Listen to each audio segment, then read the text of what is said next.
Hello, welcome back. Up to now we have discussed that how to use passive loading scheme. So here we are having the speed torque characteristics of 200 kg vehicle, and we have used the mass of inertia considering the cylinder and considering the inertia of cylinder as a mr square. We have used it in the model of the DC motor. So model of the DC motor and vehicle. So now this is the complete model of the system called electric vehicle, having vehicle mass of 20 kg, which is run by the DC motor of the 5 HP. So we have seen the 5 HP DC motor parameter and vehicle. So now we do not need the vehicle model. This complete system, as we discussed, will run as a electric vehicle. But we will discuss about the few limitation and we move further in the next step to solve out the limitation. So let's simulate it again. So we have seen that, already observed that in previous lecture also. Our response steady state speed, maximum speed achieved is 95 km/h with this vehicle model, and if we want to find the time required to reach the 60 km/h, then we can also find it. So it is around 13 point. We can further zoom it out for the exact value. Here it is, you can see 13.11 or 12 something.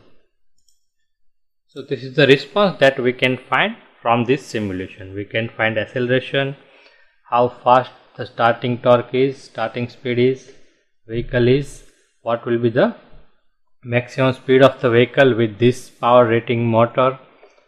But what we need to understand also, here current is not limited, so that it might possible this current is exceeding its limit.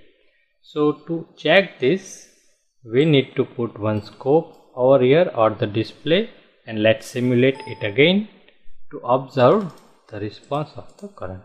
You can see the initial peak is too high, so current is exceeding beyond the limit during the starting, which is not allowable, and at the running also you can see steady state current is around, you can see fluctuating in 56.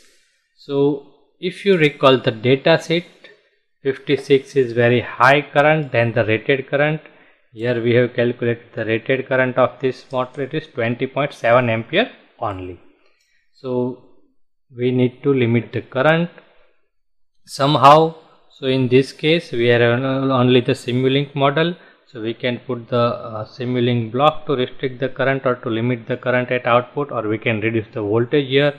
Both will be same because current is ultimately producing the torque and voltage is producing the current.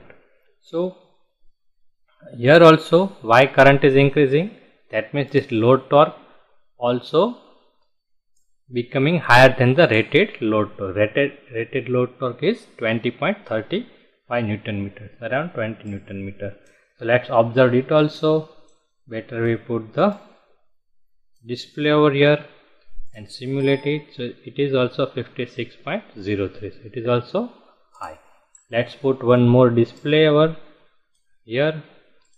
Let's simulate, it is 56.03. So the best way is to reduce the voltage and then check performance. So let me reduce to 150. We can also use the slider gain to observe the run time, that we'll see later, but it is still high. So let me reduce 120, 23 and 10,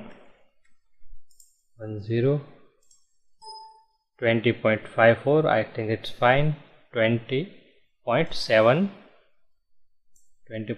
is the rated current. So you can also see for the rated current, torque is also 20.3, which is rated value. So it's fine. We can apply voltage up to 110 with this open loop system to have the current restricted to maximum value. But in the starting it may still take the high current, but you can see the now response. So for the short duration, it also must be allowable according to the motor dataset. It is very high. We can also restrict this starting current, and this is steady state current at rated load. So this is the maximum speed, and assume that motor is running with the maximum, vehicle is running at the maximum throttle. So maximum speed now becomes 57.21. So this is what is real. If we do not consider the rated current, then that means our motor is not 5 HP and somewhat of higher power. But here, if you consider the reduced voltage, now the input power is also reduced. If you multiply by the 110 and 20, it is less, almost half. So our input power is also reduced and performance is also reduced. So to have full benefited, and also to have, here we cannot apply the different power electronics converter that are available in SIM power system library.